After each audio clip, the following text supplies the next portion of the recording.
Bonsoir, je suis Nicolas Valmont. Ce soir, je vous emmène dans un royaume enchanté où l'amour d'une sœur affronte un sort cruel.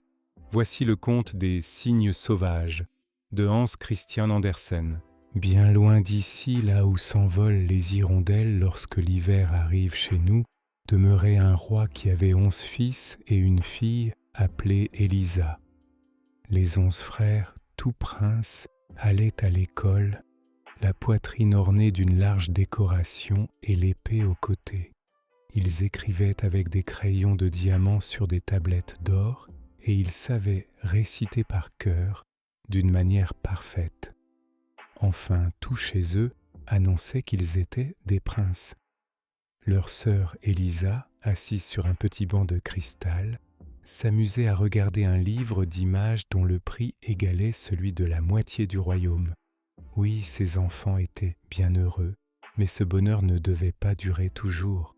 Leur père, qui était roi de tout le pays, épousa en secondes noces une méchante reine qui n'avait guère à cœur le bonheur des enfants. Dès le premier jour, ils s'en aperçurent, il y avait fête au château, les enfants jouaient et beaucoup d'étrangers affluaient. Mais au lieu de donner aux enfants comme à l'ordinaire, des gâteaux et des pommes rôties, elle leur fit servir du sable dans une tasse de thé en disant qu'ils pouvaient y faire comme si c'était quelque chose de bon. La semaine suivante, elle envoya la petite Élisa à la campagne, chez des paysans, et, quelque temps après, elle dit tant de vilaines choses au roi sur le compte des pauvres princes qu'il ne s'inquiétait plus d'eux. Envolez-vous par le monde et tirez-vous d'affaire vous-même, dit la méchante reine. Envolez-vous comme de grands oiseaux sans voix. Mais elle ne put leur faire autant de mal qu'elle aurait voulu, car ils se changèrent en 11 magnifiques cygnes sauvages. Ils poussèrent un cri bizarre et s'élevèrent au-dessus du parc et de la forêt. Le lendemain matin, ils passèrent devant la maison où leur sœur Élisa était couchée et dormait dans la chambre du paysan. Ils planèrent sur le toit, tendirent leurs longs cous et battirent des ailes, mais personne ne les entendit ni ne les aperçut. Puis ils regagnèrent les nuages, s'envolèrent par le monde et ne s'arrêtèrent que dans une grande forêt sombre qui s'étendait jusqu'au bord de la mer. La pauvre petite Élisa jouait dans la chambre du paysan avec une feuille verte, car elle n'avait point d'autre joujou. Elle y fit un trou et regarda au travers du côté du soleil. Elle crut apercevoir au loin les yeux brillants de ses frères, et chaque fois qu'elle sentait sur ses joues les rayons de l'astre éblouissant, c'était pour elle comme si ses frères la couvraient de baisers. Ainsi se passa un jour après l'autre. Si le vent agitait les grandes haies de roses plantées devant la maison, il leur soufflait « Qu'y a-t-il au monde de plus joli que vous ?» Mais les roses secouaient la tête et répondaient « La petite Élisa ».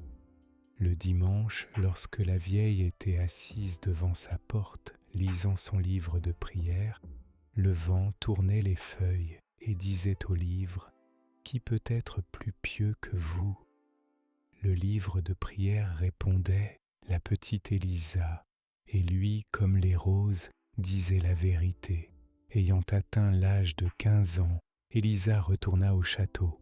La reine, voyant sa beauté, se mit fort en colère et conçut pour elle une haine terrible.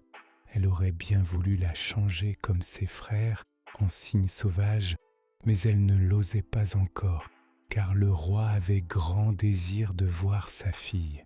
Le lendemain matin, la reine se rendit à la salle de bain, qui était construite de marbre, ornée de coussins moelleux et de tapis magnifiques.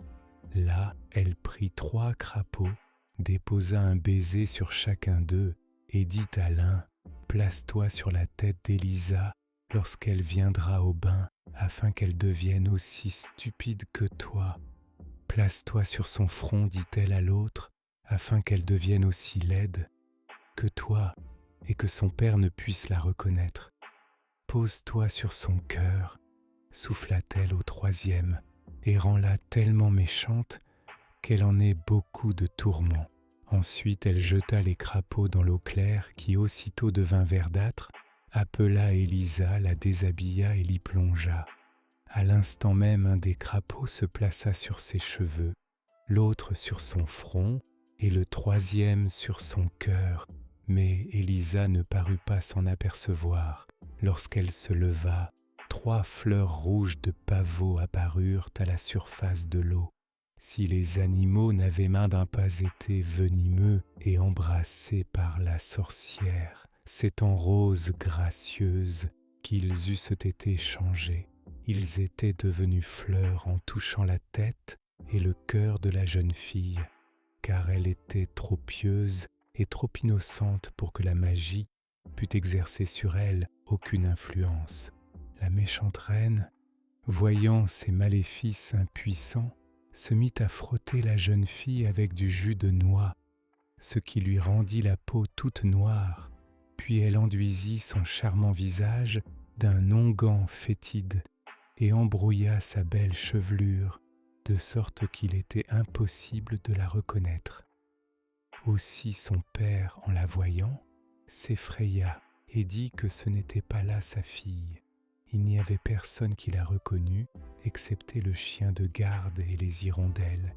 Mais que pouvaient dire en sa faveur ces pauvres animaux? Alors Élisa pleura et pensa à ses 11 frères qui tous étaient absents. Profondément affligée, elle s'échappa du château, traversa les champs et les marais et s'enfonça dans une vaste forêt. Elle ne savait pas où elle voulait aller. Son unique désir était de retrouver ses frères, qui sans doute, comme elle, avaient été chassés dans le monde. La nuit arriva bientôt. La jeune fille avait perdu son chemin. Épuisée de fatigue, elle se coucha sur le gazon moelleux, fit sa prière du soir et appuya sa tête sur un tronc d'arbre. Partout régnait un profond silence. L'air était doux et plus de sang vert luisant brillait dans l'herbe et sur la mousse comme de petits feux verdâtres.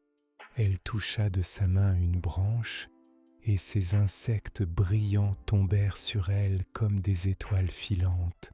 Toute la nuit, Élisa rêva de ses frères qu'elle voyait jouer comme des enfants, écrire avec leurs crayons de diamant sur des tablettes d'or et feuilleter le magnifique livre d'images qui valait la moitié du royaume. Mais au lieu d'écrire sur les tablettes, comme autrefois, des zéros et des lignes, ils y traçaient maintenant les actions les plus courageuses par lesquelles ils s'étaient distingués et tout ce qu'ils avaient vu et éprouvé. Dans le livre d'images, tout était vivant. Les oiseaux chantaient et les personnages quittaient leur place pour venir parler à Élisa et à ses frères. Mais aussitôt qu'elle tournait la feuille, ils rentraient promptement dans leur cadre pour qu'il n'y eût point de confusion dans les images. En se réveillant, Élisa remarqua que le soleil était levé depuis longtemps. Elle ne put néanmoins le voir à cause des grands arbres qui étendaient leurs branches sur sa tête. Mais ses rayons les perçaient, semblables à une gaze d'or soulevée par le vent.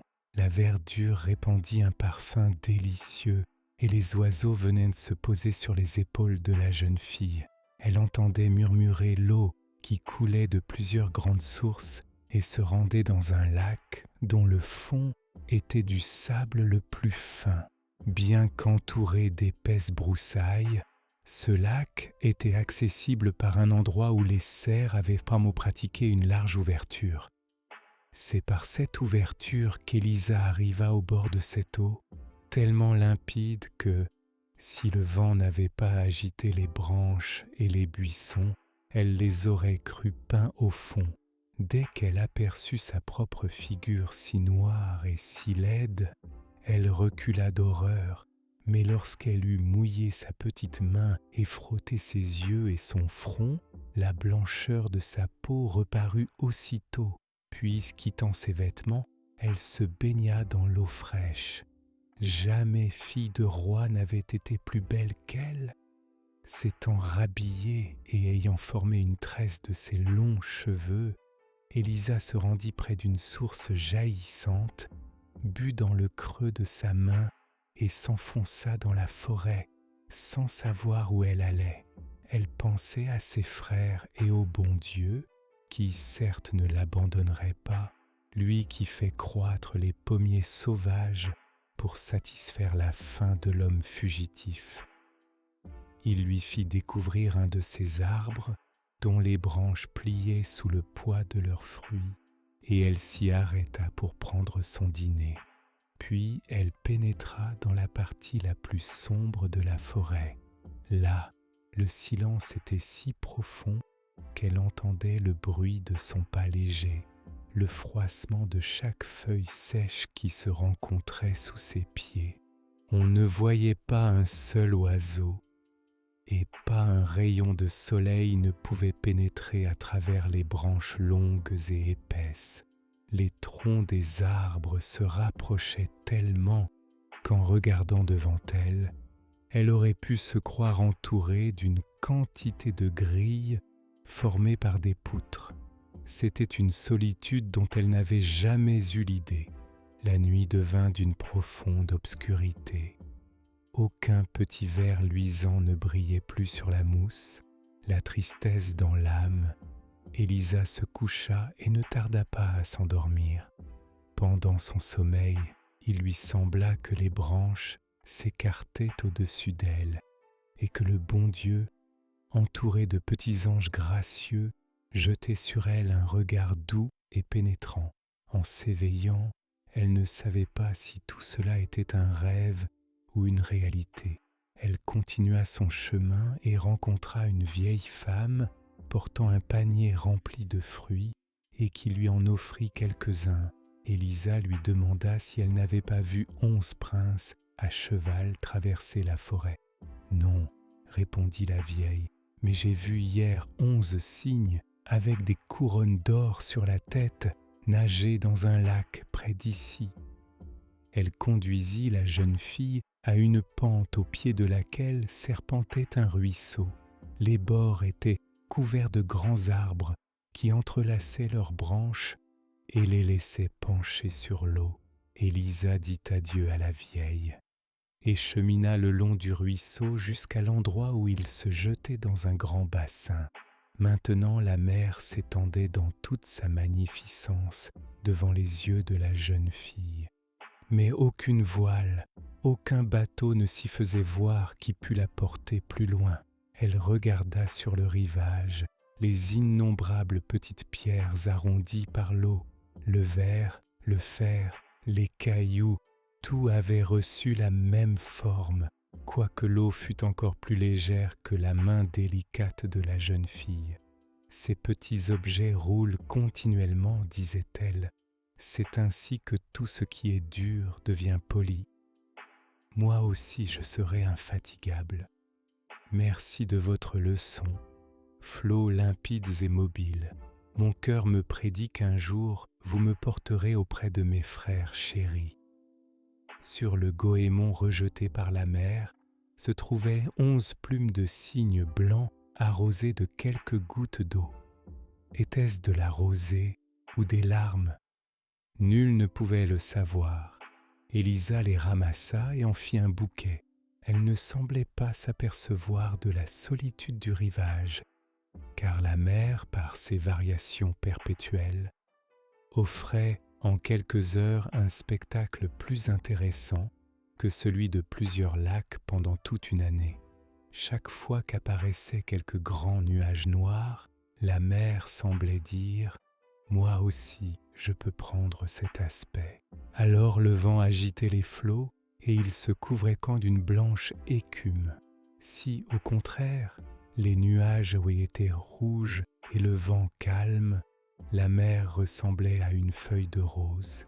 Elle devenait tantôt verte, tantôt blanche. Au milieu du plus grand calme, Un léger mouvement se faisait cependant sentir au rivage, et l'eau s'y soulevait doucement, comme la poitrine d'un enfant endormi. Au coucher du soleil, Élisa aperçut 11 cygnes sauvages avec des couronnes d'or sur la tête qui s'approchaient de la côte. Ils volaient l'un derrière l'autre comme un long ruban blanc. À cette vue, elle gravit la pente et se cacha derrière un buisson. Bientôt, les cygnes se posèrent auprès d'elle en battant de leurs grandes ailes blanches. Au moment où le soleil disparut derrière l'eau, le plumage des oiseaux tomba et ils devinrent 11 beaux princes, les frères d'Élisa. Elle poussa un cri en les reconnaissant. Elle se jeta dans leurs bras en les appelant par leur nom. Eux aussi furent heureux de retrouver leur petite sœur si grande et si embellie. Ils riaient et pleuraient tour à tour, et ils comprirent ainsi bientôt qu'ils étaient tous victimes de la méchanceté de leur belle-mère. Nous volons, dit l'aîné, sous l'apparence de cygnes sauvages, tant que le soleil brille dans le ciel, mais dès qu'il a disparu, nous reprenons la forme humaine. C'est pourquoi nous devons toujours au coucher du soleil chercher un point d'appui pour nos pieds, car en continuant à voler vers les nuages, nous retomberions comme des hommes dans l'abîme. Nous ne demeurons pas dans cet endroit. Nous habitons au-delà de la mer, un pays aussi beau que celui-ci, mais la route est bien longue. Pour y arriver, il faut que nous traversions la vaste mer, sans trouver aucune île où nous puissions passer la nuit. Un seul rocher, étroit et solitaire, où nous tenons à peine, serrés les uns contre les autres, s'élève au milieu des flots. Lorsque la mer est grosse, nous sommes parfois couverts par les vagues, et cependant nous remercions Dieu de cet asile. Là, nous passons la nuit sous forme humaine. C'est le seul moyen qui nous reste de revoir notre chère patrie, car il nous faut, pour faire notre traversée, les 2 plus longs jours de l'année. Il ne nous est permis de visiter notre pays natal qu'une fois par an. Pendant 11 jours, nous pouvons rester ici, et alors nous nous élevons au-dessus de la grande forêt, d'où nous apercevons le château qui nous a vus naître, et où réside notre père, la haute tour de l'église où notre mère a été enterrée. Les arbres et les buissons semblent être nos parents, les chevaux sauvages courent dans les prairies, comme du temps de notre enfance. Les charbonniers y entonnent encore les vieilles chansons que nous écoutions avec tant de plaisir. Enfin, c'est ici notre patrie, vers laquelle nous tendons toujours et où nous venons de te retrouver, bonne petite sœur. Nous avons encore 2 jours à rester, puis il faudra partir pour un pays magnifique, mais qui n'est pas notre patrie. Comment t'emmener par-delà la mer ? Nous n'avons ni vaisseau ni barque. Que pourrais-je faire pour vous sauver ? Dit la sœur, et ils s'entretinrent presque toute la nuit sur les moyens d'accomplir leur délivrance, ne donnant que quelques heures au sommeil. Élisa fut réveillée par le bruit des ailes des cygnes qui s'envolaient au-dessus d'elle. Ses frères, transformés de nouveau, s'éloignaient en traçant de grands cercles dans les airs. L'un d'eux seulement, le plus jeune, resta auprès d'elle. Il posa sa tête dans le giron de la pauvre fille qui caressait ses blanches ailes, et ils passèrent ainsi toute la journée ensemble. Après ce soir, les autres vignettes de Bertal revinrent, et lorsque le soleil se fut couché, ils reprirent leur figure naturelle. « Demain nous partons, dit l'aîné, et nous ne reviendrons qu'au bout d'1 an. Nous ne voudrions pas te laisser ici. As-tu assez de courage pour nous suivre ? Mon bras est assez fort pour te porter à travers la forêt, donc nos ailes réunies auront assez de force pour t'emporter au-delà de la mer. Oui, emmenez-moi, dit Élisa. Les frères passèrent toute la nuit à tresser un filet avec l'écorce flexible du saule et les tiges du jonc. Élisa fut placée dedans, et lorsque le soleil reparut, les frères, redevenus des cygnes sauvages, prirent le filet dans leur bec et s'envolèrent jusqu'aux nuages avec leur sœur bien-aimée encore endormie. Comme les rayons du soleil tombaient d'aplomb sur sa figure, l'un des cygnes vola au-dessus de sa tête pour l'ombrager de ses larges ailes. Lorsqu'Élisa se réveilla, les cygnes étaient déjà loin de la terre. Elle croyait rêver encore, tant il lui paraissait extraordinaire d'être ainsi portée au-dessus de la mer, si haut à travers les airs. Près d'elle se trouvait une branche chargée de fruits délicieux et un paquet de racines exquises que le plus jeune de ses frères lui avait préparé. Aussi elle lui souriait avec reconnaissance, car elle avait reconnu que c'était lui qui volait au-dessus de sa tête en l'ombrageant de ses ailes. Les cygnes s'élevèrent si haut que le premier navire qu'ils aperçurent au-dessous d'eux leur parut une petite mouette sur l'eau. Derrière eux était un grand nuage semblable à une montagne. Élisa y vit son ombre et celle des 11 cygnes, grandes comme des géants. C'était le tableau le plus admirable qu'elle eût jamais contemplé. Mais dès que le soleil se fut élevé davantage dans le ciel, cette image flottante s'évanouit, comme une flèche qui fend les airs. Les 11 cygnes volèrent toute la journée, plus lentement néanmoins qu'à l'ordinaire, puisqu'ils portaient les tombant leur sœur.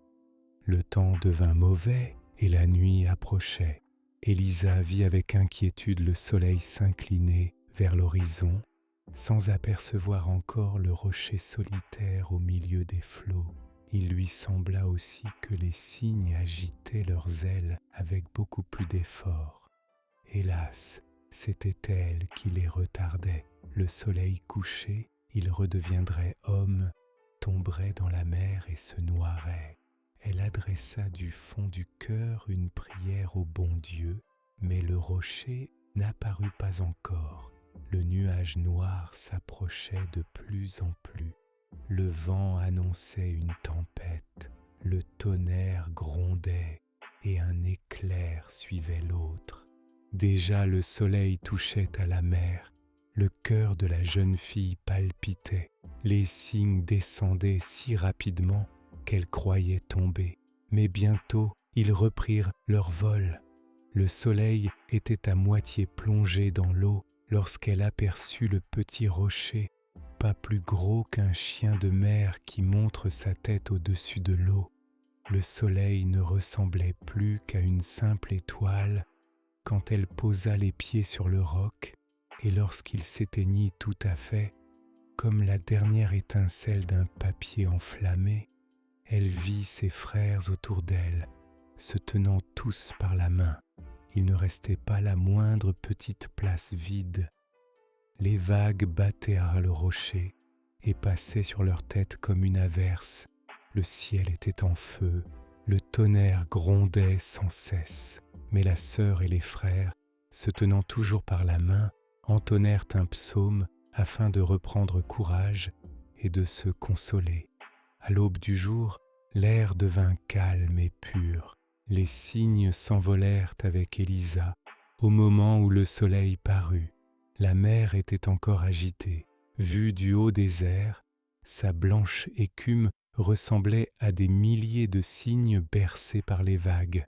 Peu de temps après, Élisa aperçut devant elle un pays montagneux qui semblait flotter dans l'air. Au milieu de brillants glaciers et de rochers escarpés, un château long s'élevait entouré de galeries superposées. Au pied de ce château s'étendaient des forêts de palmiers et poussaient des fleurs magnifiques, aussi grandes que les roues d'un moulin. La jeune fille demanda si c'était là le pays où ils se rendaient, mais les cygnes secouèrent la tête pour dire non, car ce palais admirable, changeant continuellement d'aspect, n'était que la résidence de la fée Morgane. Jamais homme n'en avait franchi le seuil. Pendant qu'Élisa considérait ce spectacle, les montagnes, les forêts et le château s'écroulèrent tout à coup, et à leur place apparurent 20 églises superbes, toutes pareilles, avec leurs hautes tours et leurs fenêtres en ogive. Elle s'imagina entendre la musique de l'orgue, mais ce n'était que la musique des vagues. Elle était déjà tout près de ces églises, lorsque subitement elle les vit se transformer en une flotte complète qui naviguait au-dessous d'elle. Un moment après, il ne restait plus qu'un brouillard planant sur les eaux Pesidocioso. Enfin, elle découvrit le pays où il devait se rendre. C'étaient des montagnes bleues avec des forêts de cèdres, des villes et des châteaux. Longtemps avant le coucher du soleil, elle se trouvait assise sur un rocher devant une grande caverne entourée de plantes rampantes qui ressemblaient à des tapis brodés. « Maintenant nous allons voir ce que tu rêveras cette nuit, » dit le plus jeune des frères en montrant à Élisa sa chambre à coucher. « Puissais-je rêver des moyens de vous venir en aide ?» répondit-elle, et cette pensée l'absorbant tout entière, elle se mit à invoquer l'appui du bon Dieu. Jusque dans son sommeil, elle ne cessa de prier. Soudain, elle se crut enlevée bien haut dans les airs, jusqu'au palais nébuleux de la reine Morgane. La fée elle-même venait à sa rencontre, et malgré sa beauté et sa splendeur, elle ressemblait à la vieille femme qui lui avait donné des fruits dans la forêt et lui avait parlé des 11 signes aux couronnes d'or. « Tes frères pourront être délivrés, » dit la fée, « mais il te faudra du courage et de la persévérance. Il est vrai que l'eau, plus légère que tes mains délicates, arrondit les pierres dures, mais elle ne ressent pas les douleurs que ressentiront tes doigts. Elle n'a pas de sensibilité et ne subit pas les tourments que tu endureras. Vois-tu l'ortie que je tiens à la main? Il en pousse beaucoup de pareilles autour de la caverne où tu dors, mais celles qui viennent sur les tombes du cimetière sont les seules bonnes. N'oublie rien de ce que je te dis. Tu les cueilleras, quoique ta peau en les touchant se couvre d'ampoules. Tu les écraseras ensuite sous tes pieds pour en faire de la filasse avec laquelle tu tisseras 11 tuniques à manches longues. Jette ces tuniques sur les 11 cygnes sauvages, et le charme sera rompu. Mais rappelle-toi bien que, depuis le moment où tu auras commencé ce travail jusqu'à celui où il sera terminé, dût-il durer plusieurs années, il te faudra garder un silence absolu. Le premier mot sorti de ta bouche atteindrait le cœur de tes frères comme un poignard mortel. Ainsi leur vie dépend de ta langue. N'oublie rien de mes avertissements. » En même temps, elle touche de son ortie la main d'Élisa, qui se réveilla tout à coup, comme brûlée par le feu. Il faisait grand jour, et près de l'endroit où elle avait dormi, se trouvait une ortie toute pareille à celle qu'elle avait vue dans son rêve. Alors la jeune fille se mit à genoux, remercia le bon Dieu et sortit de la caverne pour commencer son travail. Elle saisit de ses mains délicates les vilaines orties brûlantes et supporta volontiers la douleur pour sauver ses frères chéris. Elle écrasa ensuite chaque tige d'ortie avec ses pieds nus et en fit de la filasse verte.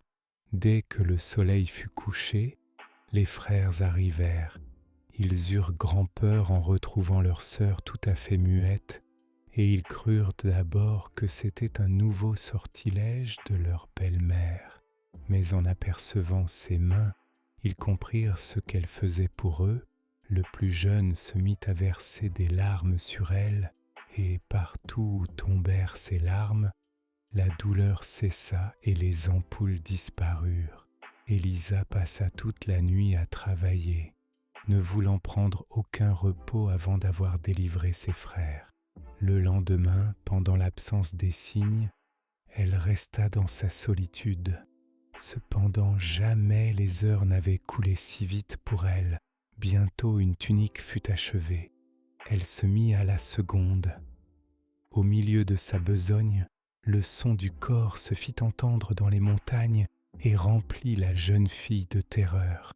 Comme ce bruit se rapprochait de plus en plus, avec des aboiements de chiens, elle rentra promptement dans la caverne, ramassa toutes les orties, en fit un paquet et s'assit dessus pour les cacher. Un moment après, un gros chien sortit des broussailles, puis un autre et un autre encore. Ils disparurent en aboyant et revinrent bientôt après. Au bout de quelques minutes, tous les chasseurs arrivèrent et le plus beau, qui était le roi du pays, s'approcha d'Élisa. Jamais il n'avait vu une aussi jolie fille. « Comment es-tu venue ici, charmante enfant ?» Élisa secoua la tête, car la vie de ses frères dépendait de son silence, et cacha ses mains sous son tablier pour que le roi ne découvrît pas ses souffrances. « Viens avec moi, continua-t-il, tu ne peux rester ici. Si tu es aussi bonne que tu es belle, je t'habillerai de soie et de velours. Je mettrai une couronne d'or sur ta tête et je te donnerai mon plus riche château pour résidence. » Puis il la plaça sur son cheval. Elle pleurait et se tordait les mains, mais le roi dit « Je ne veux que ton bonheur, un jour tu m'en sauras gré. » Il partit à travers les montagnes, tenant la jeune fille devant lui et suivi de tous les autres chasseurs. À l'approche de la nuit, on aperçut la magnifique capitale avec ses églises et ses coupoles. Le roi conduisit Élisa dans son château où des jets d'eau s'élevaient dans de hautes salles de marbre dont les murs et les plafonds étaient couverts de peintures admirables. Mais au lieu de regarder toute cette magnificence, Élisa pleurait et se désolait. Cependant les dames du château la revêtirent d'habits royaux, tressèrent des perles dans ses cheveux et couvrirent ses mains, blessées de gants fins et moelleux. Elle était si admirablement belle dans cette parure que tous les courtisans s'inclinèrent devant elle jusqu'à terre et que le roi la choisit pour épouse. Quoique l'archevêque secouât la tête en murmurant que cette jolie fille de la forêt n'était peut-être qu'une sorcière qui éblouissait les yeux et ensorcelait le cœur du roi. Mais le roi, sans y prendre garde, fit jouer de la musique et servir les plats les plus exquis. Les plus belles filles du pays formèrent des danses autour d'Élisa et la conduisirent par des jardins parfumés dans des salons magnifiques. Cependant, aucun sourire ne parut sur ses lèvres ou dans ses yeux. La douleur seule s'y montrait comme son éternel partage. Enfin, le roi ouvrit la porte d'une petite chambre où Élisa devait dormir. Cette pièce était ornée de précieux tapis verts qui rappelaient exactement la caverne d'où elle sortait. Sur le sol se trouvait le paquet de filasse provenant des orties, et au plafond était suspendue la tunique qu'elle avait tissée. Un des chasseurs avait emporté tout cela comme des curiosités. « Tu pourras rêver ici à ton ancienne demeure, » dit le roi. « Voici le travail qui t'a occupé. Au milieu de la splendeur qui t'entourera, tu seras contente de penser quelquefois au temps passé. » En voyant les objets qu'elle avait tant à cœur de garder, Élisa sourit et le sang reparut sur ses joues. Elle pensa au salut de ses frères et baisa la main du roi, qui la pressa sur son cœur et fit annoncer leur mariage au son de toutes les cloches. La belle fille muette de la forêt était devenue la reine du pays. Il est vrai que quelques méchants propos arrivèrent jusqu'à l'oreille du roi, mais il ne les prit pas à cœur et le mariage fut célébré. L'auteur de ces propos lui-même fut obligé de placer la couronne sur la tête d'Élisa, et il eut la méchanceté de la serrer outre mesure autour du front. Mais Élisa n'en ressentit aucune douleur, car il n'y avait pas pour elle d'autre tourment que la destinée de ses frères. Quoique sa bouche fût muette, puisqu'une seule parole leur eût coûté la vie, ses regards témoignaient une profonde affection pour le bon roi qui ne voulait que son bonheur. Tous les jours, elle l'aimait de plus en plus. Aussi elle aurait pu se confier à lui et lui raconter ses souffrances, mais il fallait qu'elle restât muette pour mener son œuvre à bonne fin. La nuit, elle se rendait secrètement dans la petite chambre décorée comme la caverne. Elle y acheva 6 tuniques l'une après l'autre. Elle allait recommencer la 7e lorsque la filasse manqua. Elle savait bien que les orties indispensables à son travail poussaient au cimetière, mais elle était obligée de les cueillir elle-même. Et comment y arriver ? Ah, qu'est-ce que la douleur de mes doigts en la comparant à celle de mon cœur ? Je me risquerai. Le bon Dieu me viendra en aide. Tremblante comme si elle allait commettre une mauvaise action, elle se glisse à la lueur de la lune dans le jardin, parcourt les longues allées, traverse les rues solitaires et arrive au cimetière. Elle y aperçoit, sur une des plus larges pierres tumulaires, un cercle d'affreuses sorcières qui déterrent les cadavres et en dévorent la chair. Élisa est obligée de passer devant elle. Les sorcières la poursuivent de leurs regards infernaux, mais la jeune fille récite sa prière, cueille les orties brûlantes et les rapporte au château. Mais un des courtisans l'avait vue. Il se persuada que la reine n'était qu'une sorcière qui avait trompé le roi et tout le peuple.